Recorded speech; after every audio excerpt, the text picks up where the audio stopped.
Yo nunca fui del tipo que se impresiona fácilmente con historias de aparecidos, pero lo que viví el año pasado me hizo reconsiderar todas mis convicciones. Decidí escribirte a ti, Don, porque necesito quitarme este peso de encima y, quién sabe, entender si alguien ya pasó por algo parecido. Si antes yo pensaba que todo se resumía a rumores de gente supersticiosa, hoy admito que existen cosas que no podemos explicar. Mi nombre es Claudio, tengo 48 años y trabajo como sepulturero desde hace más de 2 décadas. Vivo en una pequeña ciudad en el interior de Michoacán y siempre me ha gustado la tranquilidad de este lugar. No soy una persona miedosa. Aprendí a lidiar con la rutina de los entierros y con la presencia constante de la muerte sin grandes sobresaltos. Sin embargo, lo que me sucedió hace unos meses todavía me quita el sueño. Y ahora, con todo fresco en mi memoria, siento que sería buena idea compartir esta experiencia con tus seguidores. Ocurrió en el Panteón Municipal, donde trabajo todas las noches, de lunes a viernes, haciendo la ronda y asegurándome de que nada se salga de control. Mi turno siempre ha sido el nocturno porque, al contrario de la mayoría, incluso apreciaba el silencio y la calma de ese horario. Si no fuera por esta rutina, quizá ni habría notado algo tan extraño. Al principio, solo era una semana más. Entierros tranquilos, sin mucha actividad. Pero un detalle comenzó a llamarme la atención. Cada día, antes de irme, hacía una rápida revisión en algunas áreas. Fue en esa revisión que noté que la tierra de una tumba en particular se veía distinta al día anterior, como si alguien hubiera removido esas sepulturas. Mi primer pensamiento fue que solo se trataba de la acción de la lluvia, pero esa semana no llovió. Aún así, la tierra estaba claramente removida, un poco más suelta y con marcas sutiles, como si manos humanas la hubieran tocado. Al día siguiente volví más temprano para comprobar si la situación seguía igual. Para mi sorpresa, la tierra estaba nuevamente revuelta y parecía que alguien había cavado un hoyo más profundo. Me preocupaba la posibilidad de vandalismo, así que decidí avisar a la administración. Me recomendaron poner piedras alrededor de la tumba para dificultar el acceso y, de ser necesario, instalar una pequeña barrera. Pasé gran parte de mi turno recogiendo piedras pesadas y acomodándolas alrededor de la sepultura.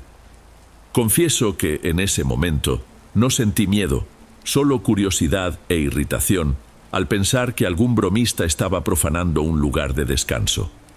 Trataba de convencerme de que no había nada sobrenatural. Al fin y al cabo, siempre hay jóvenes que disfrutan de hacer bromas de mal gusto.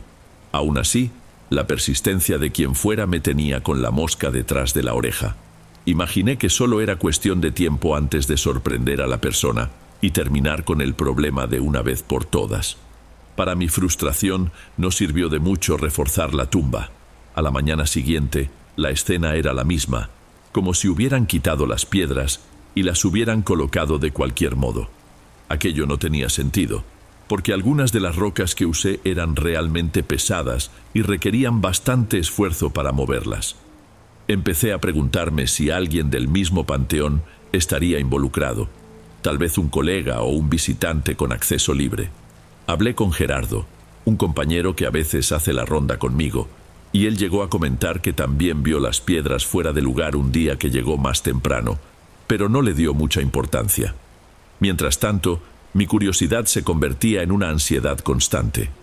Necesitaba averiguar qué sucedía, aunque fuera solo para demostrar que se trataba de una acción humana. Así que resolví esconderme durante la madrugada, cerca de la tumba, para intentar sorprender al supuesto responsable. La idea no me encantaba, pero ya no podía ignorar el problema. Pensé, mejor pasar una noche en vela que seguir viviendo con esta duda. La siguiente noche, llegué al panteón con unos minutos de antelación y me ubiqué junto a una fila de tumbas altas, donde había un buen escondite natural gracias a las lápidas más grandes. Me agaché detrás de un mausoleo con el corazón acelerado, sintiendo una intranquilidad que nunca había experimentado en todos mis años de trabajo. El silencio era casi absoluto, salvo por el viento suave que soplaba entre los árboles y algún que otro ruido lejano de la calle. A cada minuto que pasaba, trataba de convencerme de que solo se trataba de un intruso cualquiera. Al mismo tiempo, algo en el fondo de mi cabeza insistía en que había más en esta historia. Sostenía una pequeña linterna, pero la mantuve apagada para no llamar la atención antes de tiempo. Aún así, cada vez que oía un ruido, mi corazón se disparaba. Cerca de la 1:30 de la mañana, mi teléfono comenzó a avisar que le quedaba poca batería. Pensé en retroceder y buscar un método más seguro, pero estaba decidido a continuar. Fue casi a las 2 de la mañana cuando oí pasos leves, mezclados con el sonido de tierra removida. Me acerqué con cautela hacia el ruido, apuntando la linterna hacia el suelo. El estómago me daba vueltas y ya estaba listo para encender la luz y gritar, en caso de que fuera alguien hurgando en la tumba.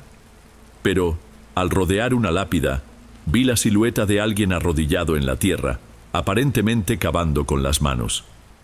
Encendí la linterna por impulso y me llevé un susto tan grande que casi la dejó caer. Se trataba de un niño muy pálido, de unos 9 o 10 años, con los ojos hundidos y la ropa sucia de tierra. La extrañeza de la situación me dejó sin reaccionar. No parecía sorprendido por mi presencia, simplemente siguió cavando como si yo no existiera. Intenté decir algo, preguntarle si estaba perdido, pero mi voz salió débil, y el niño solo giró la cabeza lentamente hacia mí. Fue entonces cuando noté algo aún más perturbador. No parpadeaba como un niño normal y tenía una expresión completamente vacía. Sentí un escalofrío recorrer mi cuerpo, y un pensamiento cruzó por mi mente. ¿Qué hacía un niño ahí, solo, en plena madrugada? Me acerqué con cautela manteniendo la linterna abajo.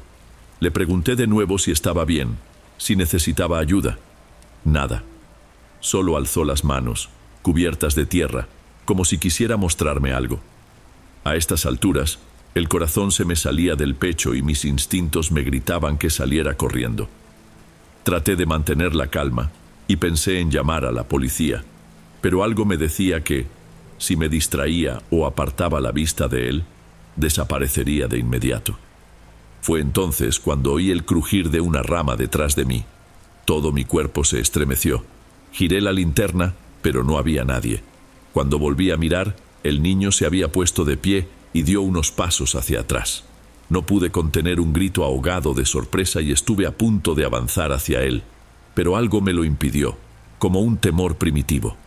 Mientras trataba de entender lo que sucedía, el niño simplemente se dio la vuelta y corrió hacia la oscuridad entre las lápidas.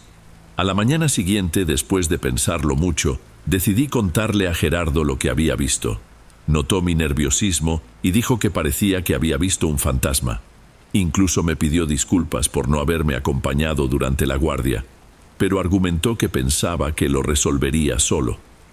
Hablamos con la administración y llegamos a consultar los registros del panteón, pero no había constancia reciente del entierro de un niño, ni nada que justificara la presencia de un menor en ese lugar. La dirección llegó a llamar a la policía, que hizo una ronda al día siguiente, pero no encontró indicios de vandalismo ni de niños en la zona. A pesar de todo, seguí investigando por mi cuenta, tratando de encontrar algún familiar que visitara el panteón o incluso a alguien que pudiera tener información. Nadie parecía saber de ningún niño que frecuentara el lugar. Las semanas siguientes fueron un tormento para mí. Ya no podía dormir bien, temiendo lo que podría encontrar en las noches. Entonces, pedí cambiarme al turno diurno, pero no había vacantes. Intenté resistir un tiempo más, pero el recuerdo de ese niño pálido me perseguía a cada instante. Terminé renunciando, a pesar de llevar más de 20 años de servicio. No me siento nada orgulloso de haber abandonado un trabajo que era parte de mi vida, pero no podía volver a pisar ese panteón sin pensar en la posibilidad de revivir aquel miedo. Hasta hoy no sé explicar lo que vi. Si solo era un niño abandonado, alguien haciéndome una broma o algo realmente sobrenatural. La única certeza que tengo es que, tras esa experiencia, empecé a creer que hay cosas para las que no tenemos respuesta.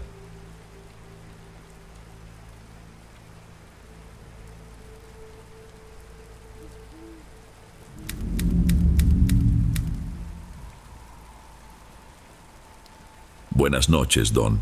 No soy muy supersticioso, pero lo que presencié me afectó de una manera difícil de explicar.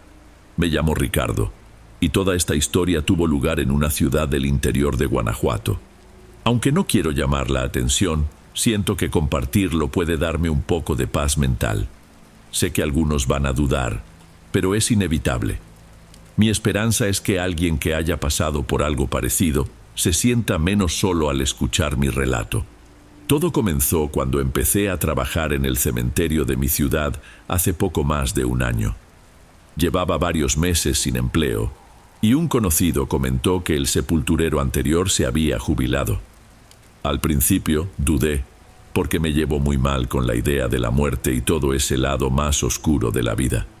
Pero el recibo de la luz no espera, así que acepté. La rutina en el cementerio resultó menos pesada de lo que imaginaba, aunque de vez en cuando sentía cierto malestar si me quedaba hasta tarde o si abría sepulturas antiguas para revisar que no hubiera filtraciones. El administrador, don Osvaldo, era un hombre serio, de pocas palabras, pero muy organizado con los registros. Llevaba todo anotado en un libro viejo, con fechas y nombres, verificando cada detalle. Fue en ese ambiente rutinario que hace 2 meses me ordenaron preparar una fosa para un entierro que ocurriría dentro de 2 días, en la parte más antigua del cementerio. Me pareció extraño porque casi nunca teníamos que mover nada en esa zona. Las tumbas más viejas rara vez se visitaban. Aún así, seguí con la tarea. Al cavar, noté que la tierra estaba más suelta de lo normal, como si alguien hubiera removido esa zona hacía poco tiempo. Pensé que podría ser por las lluvias, que empaparon el suelo en los últimos días. Mientras cavaba, la pala golpeó algo de madera ya medio podrida. Mi primera reacción fue detenerme y revisar el libro de registros. No había nada anotado sobre un ataúd en ese lugar. Llamé a don Osvaldo para ver si estábamos en el sitio correcto. Él vino, revisó los papeles con el ceño fruncido, pero no pareció sorprendido. Solo dijo: «Cierra eso y sigamos donde nos indicaron que va a ser el entierro. Déjalo como está». Eso me incomodó. Él siempre había sido metódico. ¿Por qué ignorar un ataúd sin registro? Entonces, cuando se alejó, decidí bajar a la fosa para entender lo que estaba pasando. Bajé con cuidado, usando la escalera improvisada, y alumbré la zona con la linterna del teléfono. El olor ahí no era tan fuerte como habría esperado de un entierro antiguo, lo cual ya me resultó extraño. Forcé la tapa podrida para ver qué había dentro. Pensé que, como mucho, encontraría huesos. Pero, cuando al fin la abrí, casi solté el teléfono del susto. Había un cuerpo en avanzado estado de descomposición, pero no tanto como habría imaginado para una sepultura de hace décadas. La piel, aunque pálida y parcialmente deteriorada, cubría buena parte del rostro, y el traje oscuro que vestía estaba en mejor condición de la que cabría esperar en un entierro realmente antiguo. No estaba intacto exactamente, pero daba la impresión de que no llevaba tanto tiempo bajo tierra. Una sensación desagradable se apoderó de mí. Subí casi corriendo y volví a llamar a don Osvaldo. Le conté lo que había visto, nervioso, y su reacción fue decirme que lo dejara así y que no interrumpiera el entierro programado. Le pregunté si no debíamos llamar a la policía, y él afirmó que trataría el tema con los responsables del cementerio, pero no me dio ninguna explicación clara. Parecía más molesto que asustado, algo que solo aumentó mis sospechas. La historia me inquietaba demasiado. Un ataúd sin registro, con un cuerpo que aparentemente no se descompuso al ritmo que debería. Decidí llamar a la comisaría por mi cuenta. Mientras marcaba, recuerdo haber sentido un escalofrío, como si alguien me observara a distancia. Pasé algunos minutos tratando de explicar la situación a la persona que atendió, quien sonaba un poco escéptica. Al final, dijeron que enviarían a alguien al día siguiente para investigar, pero no parecían muy preocupados. A la mañana siguiente llegaron 2 patrullas y me pidieron que los acompañara hasta la fosa. Ya estaba empezando a sentirme nervioso, preguntándome si no estaría exagerando. Pero, en cuanto los policías vieron el cuerpo, uno de ellos se puso pálido y llamó al otro a un lado para hablar en privado. Tomaron fotos, anotaron algunas cosas y comentaron que tendrían que llevar el cuerpo a la morgue para realizar peritajes. Fue en ese momento que don Osvaldo reapareció, preguntando por qué se había llamado a la policía e inició una discusión con los agentes. Negó saber cualquier cosa irregular y reclamó que eso perjudicaría la rutina del cementerio. Aún así, los policías no dieron marcha atrás. En los días siguientes, todo el pueblo se enteró de lo sucedido. Algunos periódicos y estaciones de radio locales llegaron a mencionar brevemente que se había encontrado un ataúd no identificado, pero el tema pronto dejó de aparecer en las noticias. No sé si por presiones políticas o simple desinterés, pero la repercusión no fue tan grande como esperaba. Entonces empezaron las llamadas extrañas. 1 o 2 veces por semana sonaba el teléfono y al contestar solo se escuchaba silencio. Podría ser solo una broma, pero la coincidencia es demasiado rara. Sentí verdadero miedo cuando encontré unos garabatos extraños en la puerta de mi casa, algo que podría ser una simple pintada de jóvenes, pero que me dejó muy inquieto. Lo que más me preocupó fue un rumor que oí en la tiendita del barrio. Decían que el cuerpo había desaparecido de la morgue, pero nadie lo confirmaba oficialmente. Pregunté a conocidos en la policía local y no supieron decirme con certeza. Solo mencionaron que el peritaje estaba inconcluso y que ese tipo de proceso puede tardar. Sinceramente, no sé si el cuerpo realmente desapareció o si es solo un chisme del pueblo. Pero de cualquier forma la incertidumbre ya me bastaba para ponerme ansioso, sobre todo porque fui yo quien lo descubrió. Tal vez sea paranoia, pero parecía que todo el pueblo me miraba con recelo por haber hablado. Don Osvaldo también desapareció de repente, abandonando el cargo sin dar más explicaciones. Unos dicen que se fue a cuidar a parientes en el sur del estado, otros que lo forzaron a irse por la investigación. Yo, por mi parte, decidí dejar ese trabajo y encontré algo temporal en Querétaro. Renté un cuartito y me fui. Confieso que todavía sueño con aquel rostro medio preservado, la ropa antigua y la tapa podrida del ataúd. No puedo afirmar que hubiera algo sobrenatural en esa fosa, pero tampoco logro explicar lo que pasó. Y quizá nunca lo logre. Si hay alguna lección en todo esto, es que no siempre estamos listos para hurgar en lugares donde no fuimos llamados. Y a veces, quienes guardan secretos pueden ser más aterradores que cualquier historia de terror que uno escuche por ahí.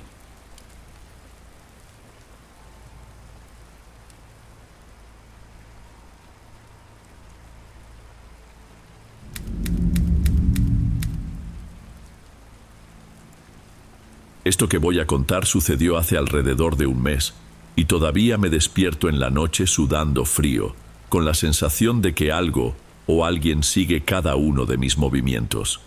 Trabajo como sepulturero en un pequeño cementerio de México desde hace casi 10 años. En todo este tiempo he visto muchas cosas extrañas, pero nada que me perturbara tanto como para cuestionarme si realmente entiendo lo que ocurre ahí. Decidí contar esta historia aquí, porque no tengo valor para hablarla en persona con nadie, y tal vez desahogarme ayude a disminuir mis pesadillas. No busco fama en internet, ni quiero convencer a nadie de que me crea. Solo necesito sacar este peso de mi cabeza. Prometo que voy a relatar todo exactamente como sucedió, sin adornos ni exageraciones. Solo les pido que, si escuchan hasta el final, sean comprensivos, porque ni yo mismo sé cómo digerir todo lo que presencié. Me llamo Ismael y vivo solo en un cuartito en la parte trasera del cementerio, tanto por elección personal como por la practicidad del empleo. Siempre he sido una persona tranquila, sin grandes ambiciones, pero con una extraña fascinación por la quietud de la madrugada. Mi patrón me encarga las rondas nocturnas, no solo para asegurar que nadie invada el lugar, sino también para vigilar la seguridad de las tumbas más antiguas. Al principio, confieso que sentía cierto temor al caminar entre las sepulturas en la oscuridad de la noche, pero con el tiempo me acostumbré a los ruidos, las sombras e incluso a los gatos que deambulan por allí. Armarme de valor para recorrer el cementerio a oscuras se convirtió casi en rutina, y siempre me gustó mantener el orden, verificar si alguna lápida está dañada o si algún vándalo ha intentado romper algo. Además, las noches tranquilas, por más extrañas que parezcan para algunos, me traen cierta paz, casi como un momento para reflexionar sobre la vida. Sin embargo, hace alrededor de un mes, esa paz se rompió por completo, y hasta ahora no consigo retomar mi rutina de la misma manera. Todo empezó con unas sombras que juraría ver cerca del sector más antiguo del cementerio, pero siempre creí que se trataba de mi imaginación o del reflejo de alguna luz extraña.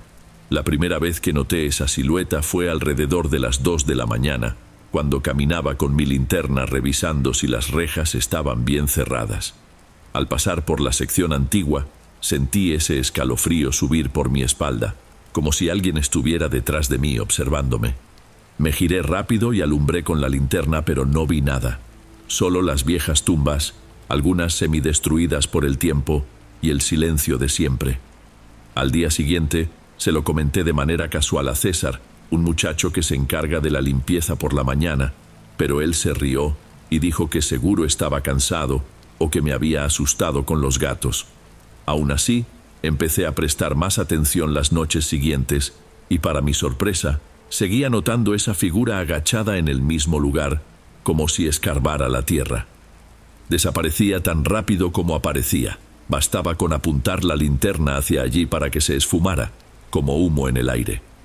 Llegué a pensar que podría ser un vagabundo, o incluso un ladrón intentando desenterrar algo de valor, pero no entendía cómo alguien podía moverse tan rápido.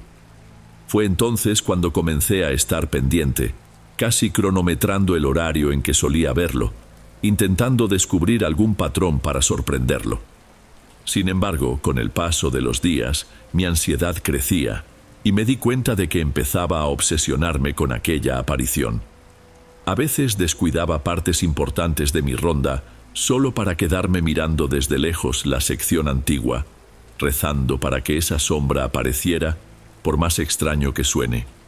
Y de hecho, seguía apareciendo, siempre agachada, como si estuviera hurgando en el suelo, pero cada vez que enfocaba la luz, allí no quedaba nada, ni huella ni señal de tierra removida. Esto empezó a afectar mi cabeza, porque no tenía ningún sentido. ¿Cómo alguien puede desaparecer tan rápido y marcharse sin dejar rastro? Intentaba convencerme de que todo era producto de mi imaginación, tal vez por el cansancio, pero cada noche la sensación de ser observado se hacía más intensa. No lo compartí con nadie más, porque imaginaba las burlas que seguirían. Y, con sinceridad, ¿quién puede decir algo sobre una sombra que se desvanece en el aire? Hasta yo mismo, en otro momento, me habría reído. Aún así, decidí que necesitaba entender de una vez por todas lo que sucedía allí, aunque solo fuera para demostrarme que conservo la cordura. Así que, en una madrugada fría, resolví acercarme de sorpresa, sin encender la linterna, con la esperanza de sorprender a lo que fuera esa cosa. Esa noche en particular, me preparé de forma distinta. Puse la linterna en el modo más tenue y sujeté con fuerza un pequeño bastón de madera, por si realmente se trataba de un intruso. Esperé hasta casi las 3 de la mañana, cuando el viento helado hacía temblar mis manos, y caminé con cuidado hasta la sección antigua, procurando no hacer ruido. A cada paso, mi corazón latía con más fuerza, y repetía mentalmente que debía mantener la calma. Cuando llegué cerca de las tumbas más deterioradas, al fin lo vi. La misma silueta agachada, como si estuviera cavando la tierra con las uñas. Esta vez me quedé paralizado y no apunté la luz de inmediato. Quería ver mejor qué era, percibir su forma, su tamaño. Parecía una persona delgada, muy delgada, casi esquelética, de alrededor de 2 metros de altura. Al menos daba la impresión de ser mucho más alta que yo, incluso estando agachada. Su piel era tan pálida que alcanzaba a reflejar el poco brillo de la luna que se filtraba entre las nubes. Tuve la sensación de que ese ser no respiraba, no producía otro sonido aparte del rasgar de sus manos en la tierra. Una parte de mí quería salir corriendo, pero otra dominada por la curiosidad, me impidió retroceder ni un solo paso. Cuando reuní valor para acercar la linterna lentamente, sin apuntarla directamente, noté algo todavía más aterrador. Los ojos de aquella figura eran negros, casi como grandes huecos clavados en un rostro cadavérico. Era como mirar a un animal en la oscuridad, pero al mismo tiempo había algo humano allí, o al menos algo que pretendía serlo. Sentí el estómago revuelto por el miedo, y fue en ese preciso instante cuando él, o aquello, pareció notar mi presencia. Con un movimiento brusco, giró la cabeza hacia mí y soltó una especie de gruñido bajo, un sonido que jamás pensé que pudiera salir de una garganta humana. Di un paso atrás, tropezando con una pequeña lápida tras de mí, y la linterna iluminó su rostro por un brevísimo instante. Fue suficiente para ver esas cuencas profundas bajo los ojos, la piel estirada y algo que me revolvió el estómago. Las uñas largas y mugrientas cubiertas de tierra. En cuanto la luz lo alcanzó, esa cosa desapareció con la misma rapidez de siempre. Pero esta vez no fue un simple escape, como el de alguien que corre. Pareció desintegrarse en el aire, por más increíble que pueda sonar, dejando en el suelo solo algunos terrones de tierra sueltos y una sensación de vacío, de que me había quedado completamente solo. Me quedé allí en shock, sin saber hacia dónde mirar ni qué hacer. Mi mente insistía en que todo aquello no era real, pero el sudor que corría por mi frente y la opresión en mi pecho me dejaban claro que estaba bien despierto. Todavía temblando, revisé si había alguien cerca, miré detrás de las lápidas e incluso comprobé si el portón seguía cerrado. Nada, ni un alma viva, solo el perturbador silencio de siempre. Decidí volver a mi cuartito tratando de ordenar mis pensamientos, pero apenas pude dormir esa noche. No lograba apartar de mi cabeza la imagen de ese rostro aterrador mirándome, ni el sonido de las uñas rasgando la tierra, como si buscara algo allí. Al día siguiente, me levanté más temprano de lo habitual y fui directo a la tumba donde vi a la criatura hurgando. Esperaba encontrar señales evidentes de que alguien había cavado, alguna prueba que confirmara todo, pero para mi sorpresa, la tierra seguía intacta, sin marcas ni zanjas. Me quedé ahí unos minutos preguntándome si mi mente había fabricado ese horror. Sin embargo, al revisar la placa que identificaba la tumba, me llevé un susto enorme. El nombre que aparecía allí era el de un señor muy conocido en la zona, pero yo estaba absolutamente seguro de que ese hombre seguía con vida. Apenas 2 días atrás, lo vi conversando con César en un bar cerca de la plaza principal. Mi corazón se aceleró y mi cabeza daba vueltas en torno a una sola pregunta. Si don Serafín está vivo, ¿quién diablos está enterrado ahí y por qué la lápida tiene exactamente su nombre? Una sensación horrible de que algo muy mal andaba sucediendo se apoderó de mí, y fue ahí donde comenzó mi verdadera pesadilla. Pasé el resto del día intranquilo, intentando entender por qué el nombre de don Serafín aparecía en esa tumba. Me contuve para no salir corriendo a buscarlo en el pueblo y bombardearlo con preguntas, porque, pensándolo bien, no tenía ni idea de cómo abordar ese asunto sin parecer un demente. Al caer la tarde, con la jornada casi terminada, le comenté a César, como quien no quiere la cosa. ¿Sabías que don Serafín ya tiene una tumba en este cementerio? Él me miró extrañado y respondió que no, que además el viejo seguía bastante activo y andaba en bicicleta por la zona. Me quedé en silencio, sin saber si debía confesar lo que vi, pero mi cabeza no paraba de girar en torno a la misma idea. Si don Serafín está vivo, ¿quién está ahí enterrado y por qué lleva su nombre la lápida? Toda esa situación me pareció un error administrativo grotesco o una broma de muy mal gusto. Pero, considerando lo que presencié la noche anterior, no podía convencerme de que fuera solo un fallo de papeleo. Me fui a la pequeña oficina donde guardamos los registros de las sepulturas y busqué el nombre de don Serafín en los papeles. Encontré un archivo viejo, de hace más de 20 años, que indicaba que allí estaban los restos de un pariente de ese hombre, pero no había ninguna mención de que compartieran el mismo nombre. Nada tenía sentido. Traté de ver si la fecha de defunción coincidía con alguien más joven, pero todo estaba confuso, como si hubieran anotado la información de forma incorrecta. Me sentí atrapado en un laberinto burocrático sin salida, y el recuerdo de ese rostro cadavérico y aquellos ojos negros continuaba atormentándome. Durante todo este proceso, me sudaban las manos y no lograba concentrarme, siempre mirando por encima del hombro, temiendo que esa figura apareciera detrás de mí nuevamente. Lo peor era pensar que, si a plena luz del día me sentía así, ¿cómo sería enfrentar otra noche en el cementerio? Pero, como en las películas de terror, la curiosidad y el miedo parecen ir de la mano. Esa misma noche, decidí hacer mi ronda con aún más cautela. Mi linterna parecía débil ante la oscuridad que invadía cada sendero entre las tumbas. Traté de evitar la sección antigua al máximo, pero, al mismo tiempo, sentía que debía pasar por allí para asegurarme de que no estuviera ocurriendo algo más grave. Cuando llegué junto a la tumba de don Serafín, sentí otra vez que mi corazón se aceleraba, como si el aire a mi alrededor se volviera pesado y denso. Grité con determinación: ¿hay alguien ahí? Pero solo escuché el eco de mi propia voz, ni una sombra, ni una criatura, solo la silueta de los árboles meciéndose con el viento.